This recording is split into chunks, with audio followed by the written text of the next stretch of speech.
এটি হচ্ছে ভালোবাসা এবং মমতার চর্চা। স্ত্রীদেরকে অনেক সময় অনুযোগ করতে শোনা যায় যে আসলে স্বামীর মুখে কোনোদিন শুনিনি তিনি আমাকে ভালোবাসেন। অনেক স্বামী এতটাই প্রখর ব্যক্তিত্ব সম্পন্ন যে তোমার প্রতি আমার মাহাব্বা আছে বা তোমার প্রতি আমি মাহাব্বা পোষণ করি, তোমাকে ভালোবাসি, এই কথাটা তারা মুখ ফুটে বলতে চান না। তারা ভাবেন যে এটা বুঝি আমার ব্যক্তিত্বের খেলাপ, নারীর কাছে ছোট হয়ে গেলাম।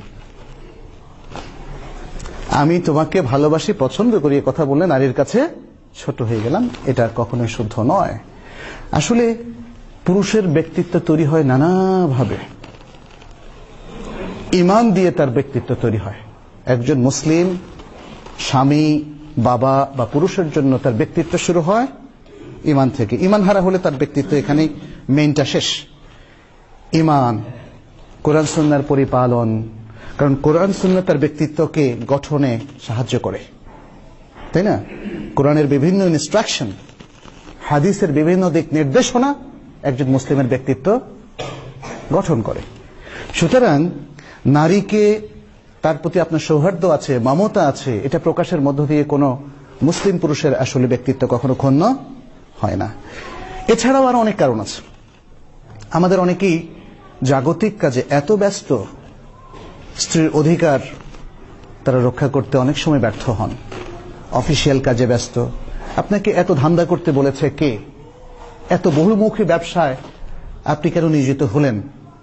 আমরা দেখেছি আর এক বা দুই জেনারেশন আগে একটা লোক একটাই চাকরি করতো এবং এতে তারা খুব সুন্দর সুখী জীবন তারা মেনটেন করতে পারত। কিন্তু আজকের মানুষকে কোনো কিছুই আর সুখী করতে পারছে না। হাজার হাজার কোটি টাকাও মানুষকে সুখী করতে পারছে না। এই জন্য তারা ঋণ খেলাপি হচ্ছে, হাজার হাজার কোটি টাকা তারা ব্যাংক থেকে লোপাট করছে। এদেরকে আসলে সুখী কেউ করতে পারবে না। আর যাদের অল্প আছে, এই অল্পতার জন্য যথেষ্ট, সেটাও কিন্তু আমাদেরকে সুখী করতে পারছে না। আমরা শুধু ভাবছি বেশি সম্পদ আমাদেরকে সুখী করবে, কিন্তু আসলে আমরা নিজের পরিবারে অসুখী হয়ে যাচ্ছি। স্ত্রীকে সময় দেই না, সন্তানকে সময় দেই না। হ্যাঁ, হয়তো গভীর রাতে অনেকে ফেরে ঘুমিয়ে যান, দুটো কথা আমরা শেয়ার করতে পারি না। তাহলে ভালোবাসা কোত্থেকে আসবে? ভালোবাসা তো আচরণে প্রকাশ পায়, ভালোবাসা ভাষ্যে প্রকাশ পায়, কথায় প্রকাশ পায়, এবং ভালোবাসার জন্য সময় দেওয়া লাগে, তাই না? আপনার সাথে আমার দেখাই নাই, এই ভালোবাসাটা হচ্ছে থিওরিটিক্যাল ভালোবাসা। আমি যখন আপনার সাথে দেখা হবে, মোলাকাত হবে, হাত মেলাবো, বুক মেলাবো, আপনার জন্য ভালো কিছু করব, ভালো আচরণ পেশ করব, এটা না হচ্ছে ভালোবাসার বহিঃপ্রকাশ। আর স্বামী স্ত্রী এরা হচ্ছে পৃথিবীর সবচেয়ে ক্লোজেস্ট রিলেটিভ, এবং তাদের রিলেশনটা হচ্ছে সবচেয়ে কাছের রিলেশন। কোরআন যেটাকে সবচেয়ে ক্লোজ ইন্টিমেসি হিসাবে উল্লেখ করেছে, হুন্না লিবাসুল লাকুম ওয়া আনতুম লিবাসুল লাহুন্না। সুবহানাল্লাহ। মানে এখানে দেখেন মা আর বাবার কিন্তু হক সবচেয়ে বেশি। জন্য আল্লাহ তাআলা সব সময় ইবাদতের নির্দেশ দেওয়ার সাথে সাথে বলছেন ওয়াবিল ওয়ালিদাইনি ইহসানা। কিন্তু সেটা এই ক্লোজ রিলেশন না, সেটা শ্রদ্ধা, মুরব্বি হিসাবে, পৃথিবীর সবচেয়ে প্রিয়তম মানুষ হিসাবে মা আর বাবার অবস্থান সবচেয়ে কাছের। এই জন্যই যখন সাহাবী জিজ্ঞেস করেছিলেন, বলেছিলেন, মানে প্রশ্ন করেছিলেন, মান আহাব্বুন নাসি বিহুসনি সাহাবাতি, পৃথিবীতে আমার সাহচর্য লাভের সবচেয়ে ক্লোজ রিলেটিভ কে? রাসূলুল্লাহ সাল্লাল্লাহু আলাইহি ওয়াসাল্লাম বলছেন উম্মুক, এরপরে বলেছিলেন উম্মুক, এরপরে বলেছিলেন উম্মুক, তারপরে বলেছিলেন আবুক।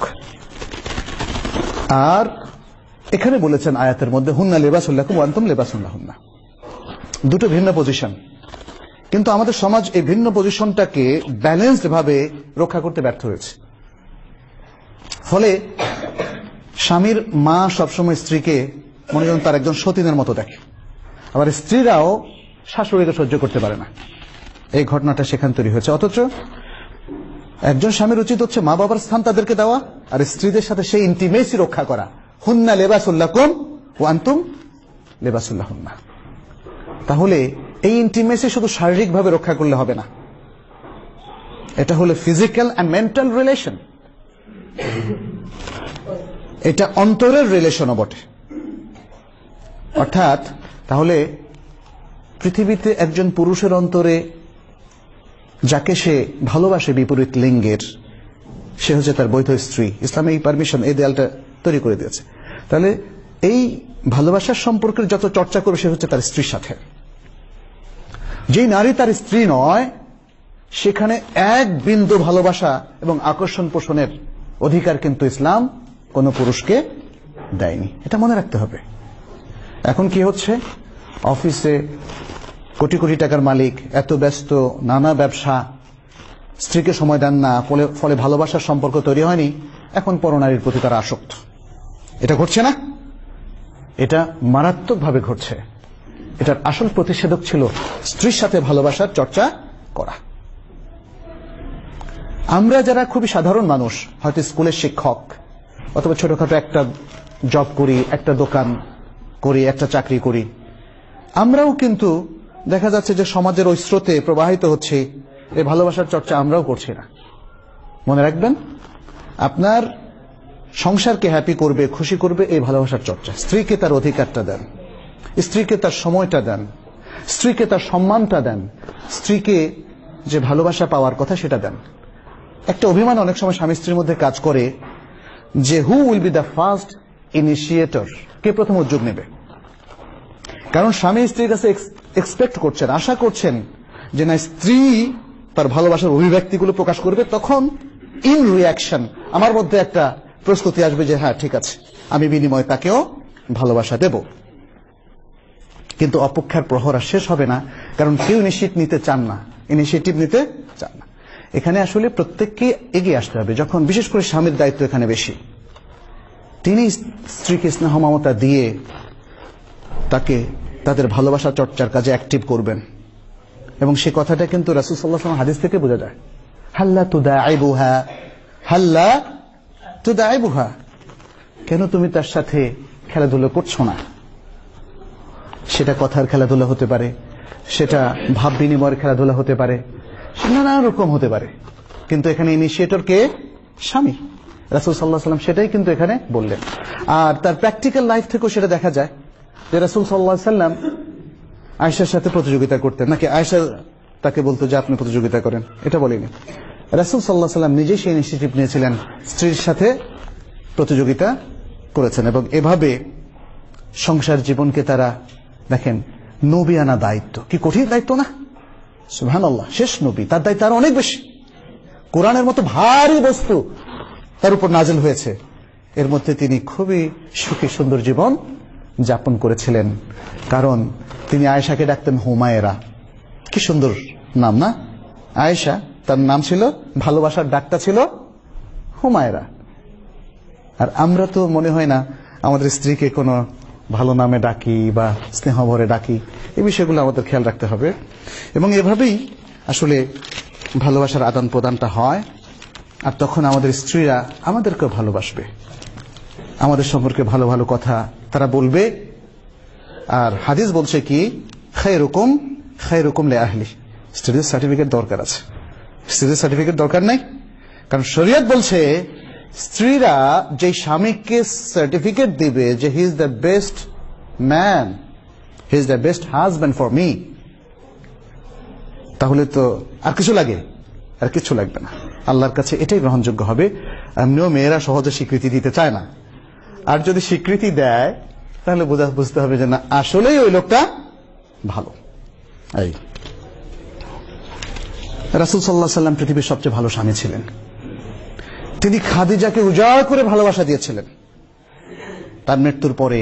আয়েশা এবং কোন ওয়াইফ তার এই ব্লেমটা তাকে দেয়নি যে রাসূল সাল্লাল্লাহু আলাইহি ওয়াসাল্লাম আমাকে ভালোবাসেননি, বরং রাসূল সাল্লাল্লাহু আলাইহি ওয়াসাল্লামের আচরণে আখলাকে মুগ্ধ হয়ে তার অন্য কোন বয়স্ক স্ত্রীরা, যেমন আয়েশার জন্য বা অন্য কোন স্ত্রীর জন্য, তাদের রাগটা বরাদ্দটুকুও ছেড়ে দিয়েছেন। এটা কখন একজন মহান স্বামীর জন্য স্ত্রীরা এই ছাড়টুকু দিতে পারে। স্বার্থপর স্বামীর জন্য একজন স্ত্রী থাকলে সে কোনো ছাড় দিবে না। অতএব এই বিষয়গুলো আমাদের খেয়াল রাখতে হবে। আমরা আরেকটা কথা বলেছি যে সময় দেওয়া, সময় আপনার স্ত্রীকেও যথার্থ দিতে হবে। এটা আপনার, মনে রাখবেন, পার্ট অফ ইউর লাইফ। আপনার পুরো লাইফকে আপনার চাকুরি এবং ব্যস্ততার জীবনে পরিণত করলে চলবে না। আপনার স্ত্রীকে সাফিসিয়েন্ট টাইম দিতে হবে। এবং রাসূল সাল্লাল্লাহু আলাইহি ওয়াসাল্লাম সে কথাটাই আব্দুল্লাহ ইবনে আমর ইবনে আস রাদিয়াল্লাহু তাআলা আনহুকে নির্দেশ দিয়েছিলেন, যখন তার স্ত্রী বলেছিলেন যে আমার স্বামী সারা রাত শুধু ইবাদত করে আর সারা দিন শুধু প্রতিদিন রোজা রাখে। এর মধ্যে ইন্ডিকেশন আছে সে আমাকে সময় দেয় না। আমরা একটু ভালোবাসাবাসির চর্চা করব সেই সময়টুকু তার নাই, উনি শুধু তার আল্লাহ নিয়ে আছেন। অনেকটাই কথাই বলা, আসলে আল্লাহ নিয়ে থাকা তো অবশ্যই ভালো, বাট আপনাকে ব্যালেন্স করতে হবে। রাসূলুল্লাহ সাল্লাল্লাহু আলাইহি ওয়াসাল্লাম আব্দুল্লাহ ইবনে আমর ইবনে আসকে বলছেন, তুমি গুলো করো না, দ্বীনের ইবাদতের মধ্যে একটা ব্যালেন্স রক্ষা করতে হবে, তুমি গুলো করো না। তিনি আরো বলেছিলেন, যেটি মুসনাদে ইমাম আহমদের মধ্যে এসেছে একটা সহিহ হাদিস, ফাইন্না লিআহলিকা আলাইকা হাক্কান, তোমার উপর তোমার পরিবারের তোমার স্ত্রীর একটা হক আছে। ওয়া ইন্না লিদাইফিকা আলাইকা হাক্কান, তোমার মেহমানের তোমার উপর একটা হক আছে। ওয়া ইন্না লিনাফসিকা আলাইকা হাক্কান, এবং তোমার নিজের জন্য তোমার উপর একটা হক আছে, নিজেরও একটা হক আছে, তোমাকে রেস্ট নিতে হবে, ঘুমাতে হবে। একদিন রোজা ভাঙো, শরীরটা একটু রিলিফ দাও, আরেকদিন রোজা রাখো। ফাসুম ওয়া আফতার, অতএব তুমি একদিন রোজা রাখো আরেকদিন রোজা ভাঙো। ওয়া সাল্লি ওয়া নাম, তুমি রাতে সালাত পড়ো এবং রাতে ঘুমাও। এটা হচ্ছে ব্যালেন্স। সেই ব্যালেন্সটা কিন্তু আমাদের যথেষ্ট ঘাটতি আছে, সেই ব্যালেন্সটা আমাদের করতে হবে।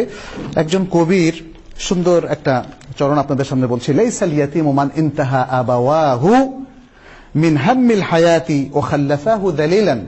ইয়াতীম, কবি বলছেন, ইয়াতীম সেই ব্যক্তি নয় যে যার বাবা মা দুনিয়ার এই হাম ও হুজন অর্থাৎ টেনশন থেকে শেষ হয়ে গেছেন, চলে গেছেন এবং তাকে অত্যন্ত অসহায় রূপে ছেড়ে গিয়েছেন।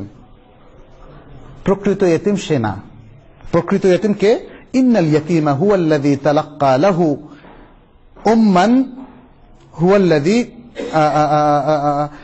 তুলকা লাহু উম্মান অথবা তালাক্কা লাহু উম্মান তাখাল্লাত আও আবান মাশগুলা। বরং ইয়েতিম হচ্ছে সেই ব্যক্তি যার জন্য এমন একজন মা আছেন যে তাকে আসলে একাকী ছেড়ে গিয়েছেন, একাকী, তার আর কোনো উপায় নাই। অথবা আবান মাশগুলা, বাপ খুব ব্যস্ত, বিজনেসম্যান। মাশগুল মানে হলো বিজনেসম্যান এখানে, অর্থাৎ বাপ এত ব্যস্ত যে সে কাউকে সময় দিতে পারে না। তাহলে কবির ভাষায়, এটা কোরআনের ভাষা না, হাদিসের ভাষাও না, কবির ভাষায় এই ছেলেপেলেরা এরাই হলো প্রকৃত ইয়াতীম। যে স্বামী খুব ব্যস্ত, তার স্ত্রীকে সময় দিতে পারে না এবং সন্তানদেরকে সময় দিতে পারে না, তাহলে হাউস হোল্ডের সবাইকে এই স্বামী আসলে ইয়েতিমে পরিণত করেছেন। এটাই আসলে কবির বলাটা উদ্দেশ্য। আসলে একটু খেয়াল করলে আমরা চিন্তা করব, আমাদের কোন স্বামী কিন্তু এটা চান না, কিন্তু এটা হয়ে যায়। জীবন আমাদেরকে সেই জায়গায় এসে দাঁড় করিয়ে দিয়েছে। অতএব সেই জায়গায় এসে আমাদের একটু জিজ্ঞাসা করা দরকার, চিন্তা করা দরকার, যাতে আমরা ফিরে আসতে পারি।